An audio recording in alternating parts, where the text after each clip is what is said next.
Waduh. Wah, keren juga ya Mas ya.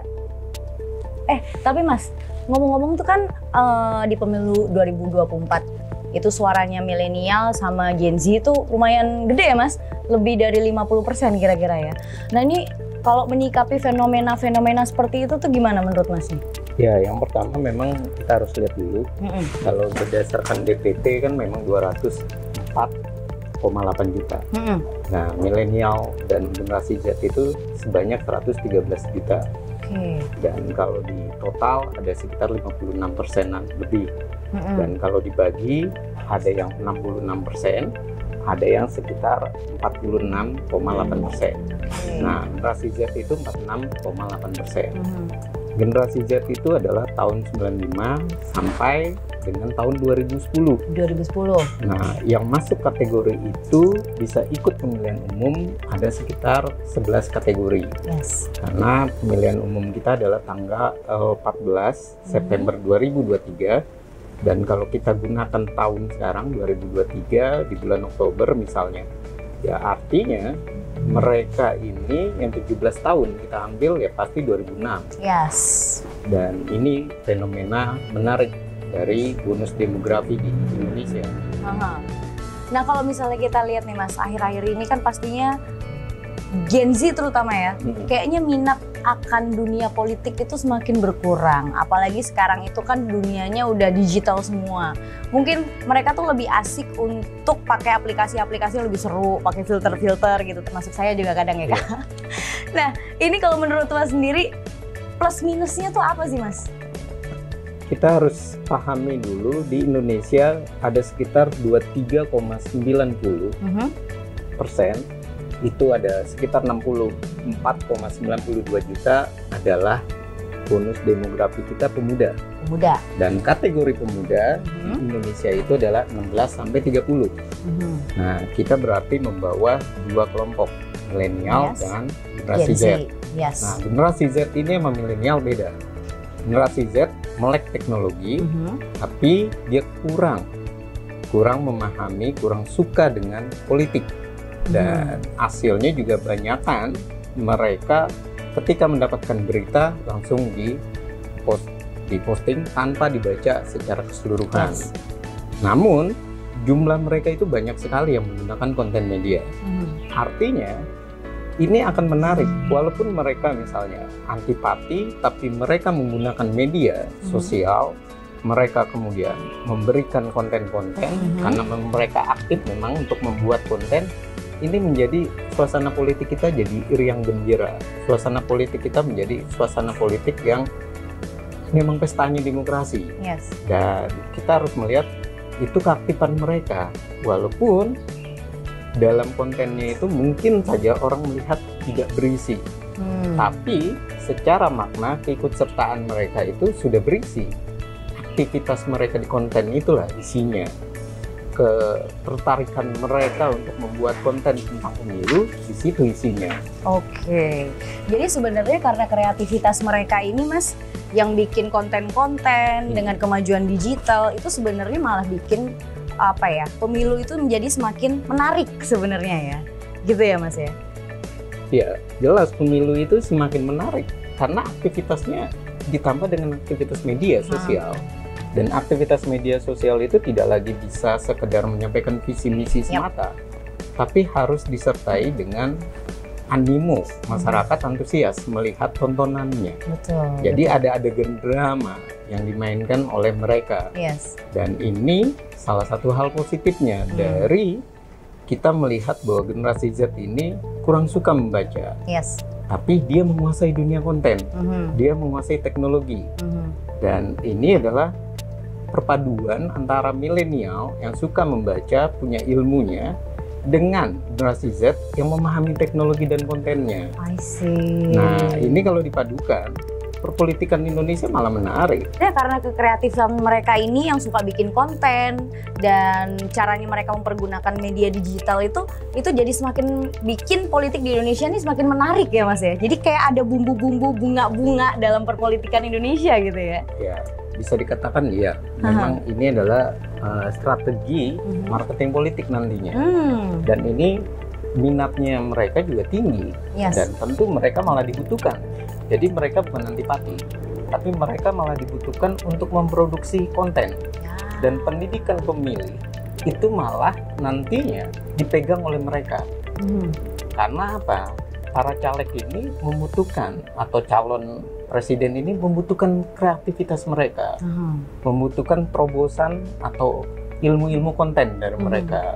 Dan ini adalah, saya rasa kita harus mengapresiasi, karena kalau di negara Malaysia, di negara Singapura itu cuma 25 sampai dengan 30 juta, sementara kita sampai 64 juta. Itu perpaduan ya, antara pemuda, tapi kalau saya membaca datanya ini pemuda dengan kategori 16 sampai 30 tahun. Dan ini luar biasa kalau digunakan dan diaplikasikan ilmu-ilmu mereka, diterapkan di pemilihan umum. Saya rasa ini pemilihan umum pesta demokrasi yang paling keren di Indonesia. Asal dioptimalkan ya. Nah, tapi kalau misalnya berbicara mengenai generasi milenial dan juga Gen Z ini, apakah semuanya ini bisa dibilang kita generalisir ya? Apakah mereka ini benar-benar semuanya apatis atau gimana nih persentasenya, Mas? Saya rasa tidak apatis. Mereka hadir tapi dalam bentuk yang lain. Mereka juga udah mulai turun untuk menjadi caleg, dan kita pun sudah mengakui pemuda itu di Indonesia sangat berperan penting, dan mereka pun sudah ditempatkan dalam perpolitikan. Contoh ya, selain tadi caleg, tim suksesnya pasti mereka sekarang adalah anak-anak muda. Anak muda, betul. Dan itu adalah kondisi fakta nyata. Jadi kalau pasangan capres ataupun caleg yang masih menggunakan orang-orang tua atau baby boomers ataupun generasi X, ini menjadi pertanyaan, bagaimana cara membawa aspirasi anak muda. Tapi kalau anak muda yang ditarik, tentunya ini mendorong para pemuda kita menyadari politik itu menyenangkan. Politik itu seni, dan seni itu dipegang oleh mereka. Betul. Wah, ternyata tuh politik tuh menyenangkan ya Kak, nggak kayak kita bayangin selama ini kan berat gitu ya. Dengan kehadiran Gen Z ini emang bikin, wah pokoknya keren deh. Dan diharapkan emang kita semua bisa berpartisipasi aktif ya pastinya ya Mas ya. Pasti. Halo. Ada Eagles tiba-tiba datang. Apa kabar Mbak? Lagi ngomongin apa sih ini? Seru banget kayaknya. Ini loh, halo. Nanti aku kenalin loh ya sama teman barunya. Iya, kenalin. Sebelumnya ini saya Pia, kebetulan dia yang aktif di organisasi JPPR. JPPR, betul. Aku aktif di JPPR. JPPR, tar dulu. Itu sih kayaknya kalau nggak salah ada hubungannya sama perpolitikan Indonesia juga kan? Betul. Nah, ini pas banget ini soalnya Engels. Karena kita nih, aku sama Mas Efriza lagi ngobrolin tentang pemilu 2024 pastinya ya khususnya. Terus sama kehadirannya sekarang generasi milenial dan juga Gen Z. Itu partisipasinya seperti apa? Nah, nyambung nih sama Mbak Sepi, aku tadi penasaran. JPPR, itu apa sih Mbak sebenarnya kalau boleh tahu? Nah, JPPR ini adalah jaringan pemantau, yang dimana JPPR ini, yang namanya pemantau otomatis memantau ya Mbak ya? Memantau. Nah, di JPPR ini juga aktif sekali dengan yang tadi Mbak bilang bahwa mengenai Gen Z. Kayak gitu, jadi kita sering mengadakan event-event yang dimana mengedukasi para kaum muda. Nah, terus juga di samping itu kita memantau para parpol dan lain sebagainya. Jadi sebenarnya JPPR itu sudah didirikan dari tahun? Nah, JPPR ini dari sebelum aku lahir. Waduh, itu udah dari tahun 90-an. 90-an. Ya, gue udah lahir lagi. Kan maksudnya tadi aku mau ngomong, iya aku juga belum lahir. Berarti kita sama lah seumuran ya. Gue lahir, udah lahir. Berarti lebih tua nih. Oke, berarti udah 90-an. Iya, betul. Nah, sebenarnya aku ngerasa tersinggung ya. Tapi masih kelihatan sangat muda ya. Kita beda setahun. Beda setahun. Oke. Berarti udah didirikan dari tahun 90-an. Iya, betul. Oke. Nah, untuk kegiatannya sendiri itu kayak gimana, Mbak? Kegiatannya yang tadi aku bilang bahwa kita suka yang namanya, bukan suka ya, memang pekerjaannya bahwa kita memantau para parpol, yang dimana parpol ini verifikasi faktualnya sudah terpenuhi atau belum. Nah, jika sudah terpenuhi itu akan lolos. Seperti itu. Terus kalau misalnya peran JPPR sendiri dalam apa ya istilahnya, membangkitkan semangat para Gen Z dan para milenial untuk tidak antipati terhadap pemilu, terutama 2024 itu perannya seperti apa? Nah, tidak hanya Gen Z sebenarnya, generasi milenial itu kalau di 100% tentang politik pasti agak sedikit pusing ya. Maka dari itu di JPPR tidak hanya 100% dijejelin, bahasa apa dijejelin ya? Dijejelin oleh politik, tetapi juga di JPPR itu kita seringkali mengadakan yang namanya dapat menghibur anak muda. Iya, contohnya misal kita selain memberikan edukasi, kita juga sering yang namanya setiap agenda di JPPR itu kita melakukan stand up comedy. Iya. Jadi di JPPR itu selain kita edukasinya dapet, hiburannya juga dapet. Apalagi sekarang ya Mbak ya, banyak sekali anak muda yang terkena mental health. Iya benar, betul sekali. Betul. Maka dari itu sering kali atau bahkan di setiap agenda JPPR itu kita mengadakan yang seimbang. Politiknya dapet, hiburannya dapet, sehingga kaum muda harapannya adalah melek politik. Kayak gitu. Oke, jadi apakah kegiatannya ini datang ke masing-masing sekolah atau misalnya bikin acara di satu tempat terus mengundang sekolah-sekolah? Itu gimana? Kita mengadakan dua hal. Iya, betul. Yang pertama adalah JPPR pernah ke beberapa sekolah. Yang dimana itu tujuannya mengedukasi kaum muda atau pemilih pemula. Karena 60% pada pemilu tahun 2024 itu isinya kaum muda semua. Ya kan, kayak gitu. Nah, yang kedua adalah JPPR juga sering mengadakan event atau kegiatan edukasi yang dimana kita buat event di satu tempat dan para sekolah datang ke event tersebut dengan tujuan yang sama sebenarnya. Oke, wah ini kamu dapat kenalan dari mana sih? Keren banget kayak gini. Iya emang. Tapi menarik loh ya, sekarang kita jadi tahu ada namanya JPPR gitu ya, yang pakainya musik gitu. Itu bukan milenial doang, Mas Efriza juga seneng. Oh, seneng ya? Nggak diundang datang Mas Efriza. Kolonial atau apa nih? Iya, kolonial, milenial semuanya jadi tertarik gitu. Bener. Tapi keren banget loh. Tapi aku penasaran juga sih, kalau Mbak sendiri sebagai anak muda nih ya, berarti udah pernah nyoblos dong ya ikut Sudah. Berapa kali Mbak? Aku pertama kali tahun 2019. 2019.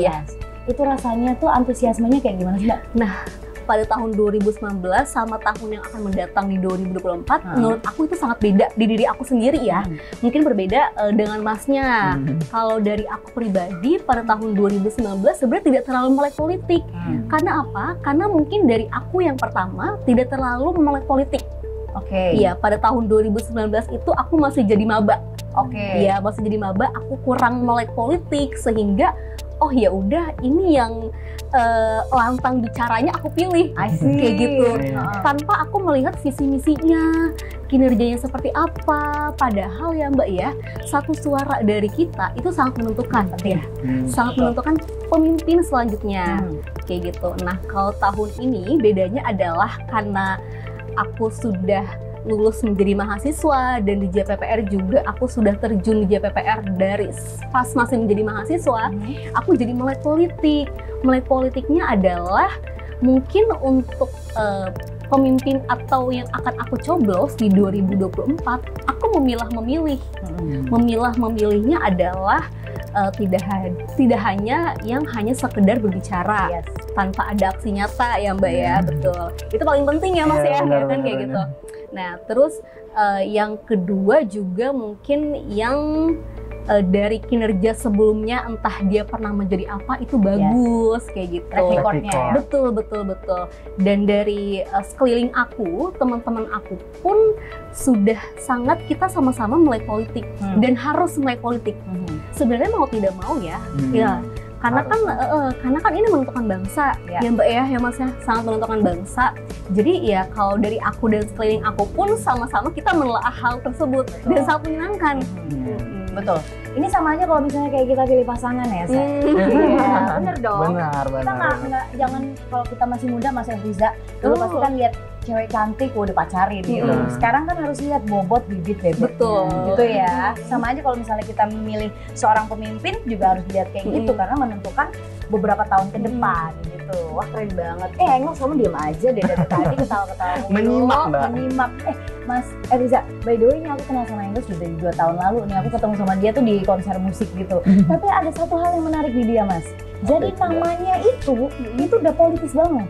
Namanya Engels Revolusioner. Tuh keren banget gak? Bener. Revolusioner itu kan diidentikan dengan apa ya? Satu gebrakan politik gitu ya, Mas. Pernah denger nggak sih istilah-istilah kayak gitu, Mas? Ya tentu, nama itu kalau di politik familiar sekali. Karena dia adalah bagian dari temannya Mbak Jenggot atau Karl Marx lah.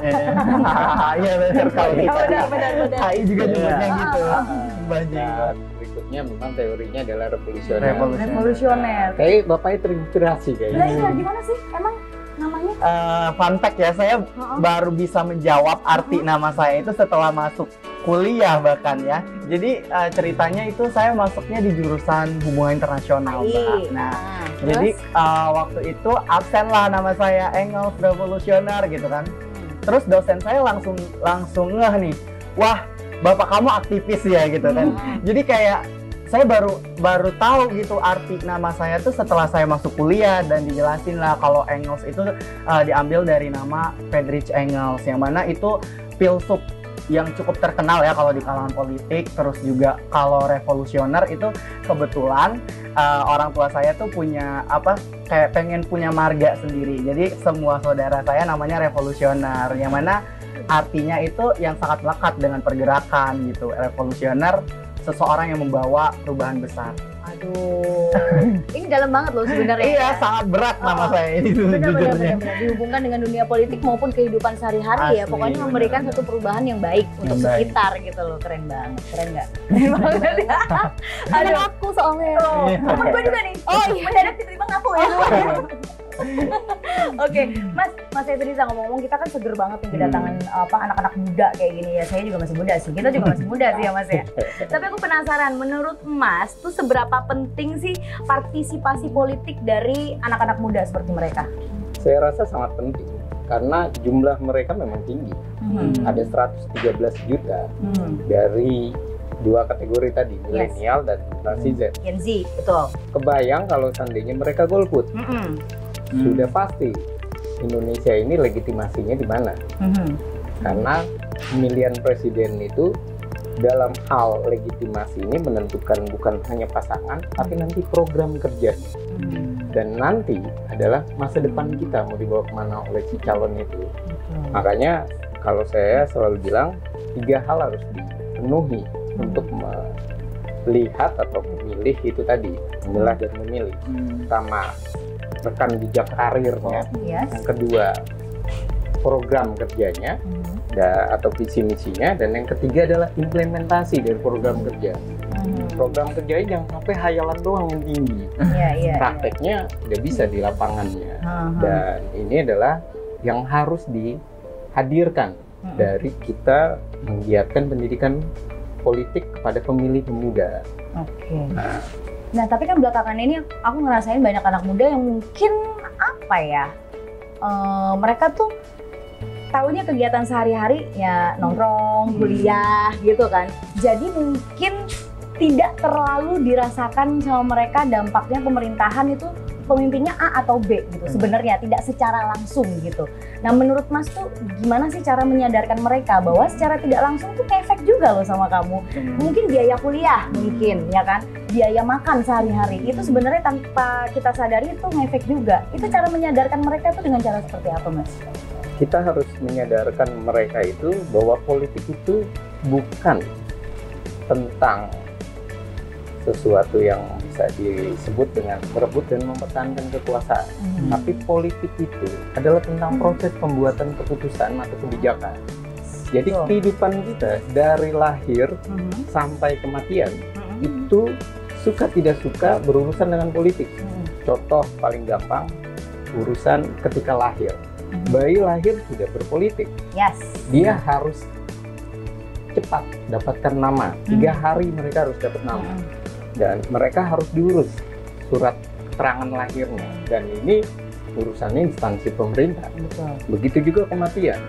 Kematian juga ada nilai, ada uang kematian yang disediakan oleh pemerintah. Dan di dalam politik juga ada pengambilan keputusan alokasi nilai. Artinya ini mempengaruhi kita nantinya. Seperti apa kehidupan kita diatur oleh pemerintah. Jadi bukan melihat sosok, bukan mengkultuskan sosok, tapi kira-kira sosok ini layak atau tidak dengan programnya. Dan ada implementasinya nggak programnya, jangan-jangan cuma kesan kosong. Nah, ini yang perlu disadarkan oleh mereka. Jadi politik bagi saya itu adalah proses pembuatan keputusan dan kebijakan. Karena itu kita prosesnya adalah melegitimasi seorang presiden untuk kita pilih dengan cara demokratis, dipilih dengan langsung oleh rakyat. Wah, keren banget nih ngobrol sama Mas Riza, nggak ada habisnya loh. Tapi aku pengen penasaran nih dari Mbak Sepia. Sepia. Menurut Mbak Sepia nih, kalau misalnya pemilu 2024 ini misalnya, sebagian besar anak-anak muda antipati dibandingkan dengan sebagian besar anak muda mau berpartisipasi aktif. Implementasi realnya itu bedanya apa yang bisa kita rasakan? Implementasinya mungkin contoh kecilnya ketika kita tidak mendapatkan hak berkoar. Ya, padahal sebenarnya itu salah sendiri karena tidak mau memahami mengenai isu tersebut seperti itu.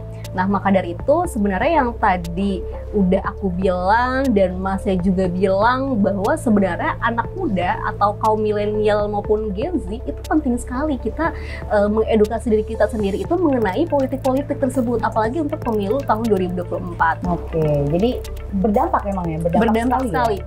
Oke. Nah, apalagi Mbak dan Mas, Gen Z ini kan sangat mudah menge-share, betul ya? Setiap ada isu-isu dengan mudahnya sudah tersebar luaskan kemana-mana.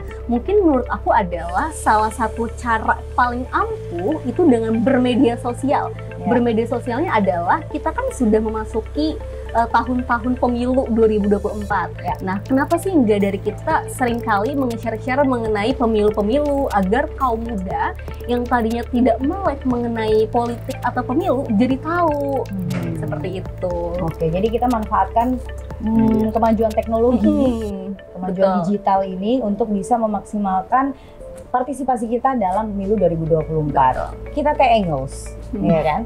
Sebagai anak muda nih. Aduh, deg-degan saya. Kamu pernah nyoblos belum? Udah. Tahun berapa? 2019. Oh, barengan. Kita seumuran. Kita juga seumuran kok, tenang aja. Oh, oke. Boleh. Itu kamu pertama kali nyoblos rasanya gimana? Untuk pertama kali nyoblos pastinya beda ya sama yang akan datang gitu ya. Untuk di 2019 mungkin karena ini based on my experience aja ya. Jadi pertama kali nyoblos itu belum terlalu tahu gitu, belum terlalu mendalami dunia politik. Jadi let's say kita milih berdasarkan orang tua kita pilih A, kita pilih A gitu loh. Doktrin orang sekitar tuh sangat berpengaruh kalau di zaman di 2019 ya kalau kita flashback. Nah, kalau di 2024 ini lebih selektif banget gitu dalam memilih. Jadi karena kita tadi udah mulai paham gitu ya, udah melek politik, terus juga Mas tadi bilang kan ada 3 hal yang perlu kita kulik dari berbagai macam calon ini ya, ketiga calon ini. Jadi kalau perbedaannya yang cukup terasa ya itu sih, kalau di kesempatan pertama itu belum terlalu yang gimana banget, tapi di ini antusias dan partisipasinya udah mulai terasa. Udah mulai berasa? Iya. Jadi harapan kamu di tahun 2024 pemilu ini apa? Nah, harapan saya untuk pemilu di 2024 yang pastinya semoga semuanya berjalan dengan lancar ya. Pemilu damai yang selalu kita suarakan dapat terrealisasi. Dan yang paling penting itu harapannya ke berbagai macam lapisan masyarakat, terutama untuk generasi muda, milenial dan Gen Z tadi, semoga partisipasinya ada dalam memilih, terus juga memilih dengan ketiga itu tadi ya, kriteria tadi, terus juga nggak gampang terprovokasi dan juga nggak gampang terpecah belah karena perbedaan pendapat dan juga opini-opini gitu. Dan yang paling penting juga kita semuanya, saya berharap dapat menolak keras black campaign, terus juga money politik gitu kan. Karena gini, semoga semuanya juga menerapkan prinsip kalau suara kita itu sangat berharga. Jadi tidak ada nilai yang nominal yang cukup untuk membelinya. Asik, ini keren banget loh. Jago. Tapi kamu hal konkret yang benar-benar sudah kamu lakukan kepada teman-teman kamu? Bentuk kontribusi gitu ya. Kalau aku sih lebih karena aku yang interest di dunia politik dan mungkin kebanyakan ada juga teman aku yang nggak terlalu interest atau di sekeliling aku udah mulai paham dan belajar dunia politik, lebih ke mengedukasi aja sih, kayak kira-kira yang mana sih memilih baik dan benar gitu loh. Dan juga karena kan kita Gen Z dan juga milenial itu tuh mengakses informasi dan edukasi seputar dunia politik itu tuh dengan sangat gampang, Mbak. Jadi kita yang udah punya privilege dan untuk mengakses itu dengan gampang, harusnya kita bisa, kalau saya sendiri itu udah mulai menerapkan kayak mengeduket orang-orang sekitar, terutama orang tua yang mungkin belum terlalu paham akan isu-isu yang terjadi sekarang. Kan kita udah mulai update terus kan tentang isu-isu yang terjadi sekarang. Jadi itu sih lebih ke mengedukasi dan memberi informasi yang benernya tuh gini loh, dan nggak mengedukasi mereka juga biar nggak gampang terprovokasi, lebih ke itu aja sih, Mbak. Ini misalnya aku jadi teman kamu nih ya. Iya. Engos kayaknya 2024 gue nggak mau nyoblos ya, gue jadi golput aja, gue males. Nah itu ya, saya mengedukasinya begini, Mbak. Kalau misalkan kalian kita generasi muda tidak peduli akan hal itu, sama dengan kita tidak memperdulikan nasib bangsa ke depan. Karena kita tuh generasi penerus. Jadi yang akan meneruskan pemerintahan ini ya kita generasi muda. Kalau kita sendiri nggak aware dan nggak paham politik gue. gitu. Ini misalnya anggaplah gue temen lu gitu ya, temen lu. Bukannya emang temen ya? Oh iya emang temen, sebanyak maksudnya. Iya kan? Mas, gue males banget deh politik 2024, nggak ada ngaruhnya buat gue mau nyoblos mau apa, mendingan gue nggak deh, tidur aja di rumah gitu. Nah ini salah kamu. Kenapa? Orang itu suara kita itu tuh berdampak, benar-benar sangat berdampak untuk Indonesia 5 tahun ke depan. Karena kalau kamu nggak nyoblos, sama dengan kamu nggak peduli dengan nasib bangsa gitu. Emang kamu mau orang yang kamu nggak milih nih, nggak golput gitu, yang kamu iniin bukan yang kamu mau, yang nggak sesuai dengan kriteria kamu, gimana? Emang kamu mau? Iya juga ya. Jadi kalau misalnya yang dipilih kurang bagus, kayaknya ngedampak juga sih buat gue. Dong, benar. Gitu ya? Iya, kamu harus tahu dulu tapi yang kamu pilih ini visi misinya gimana, terus juga track recordnya, pengalamannya juga gimana, dan juga ya itu tadi bibit bobotnya kamu juga harus tahu. Kamu nggak milih ya gimana, nggak bakal jadi itu. Wah keren banget loh Enggel, tepuk tangan dong buat Enggel dong. Ini keren sih, tapi dengan kamu ngomong kayak gitu, mulai sekarang aku mau berkomitmen untuk mempengaruhi teman-teman aku, para kaum milenial dan juga adik-adik aku, para kaum Gen Z, untuk tidak antipati dan berperan aktif dalam pemilu 2024. Karena dengan literasi politik dan juga demokrasi yang cukup, serta berperan aktif dalam pemilu 2024 nanti pastinya, maka kualitas demokrasi di Indonesia itu akan menjadi lebih sehat dan lebih baik. Keren banget diskusi kita siang hari ini. Yuk minum dulu, haus say dari tadi diskusi mulu.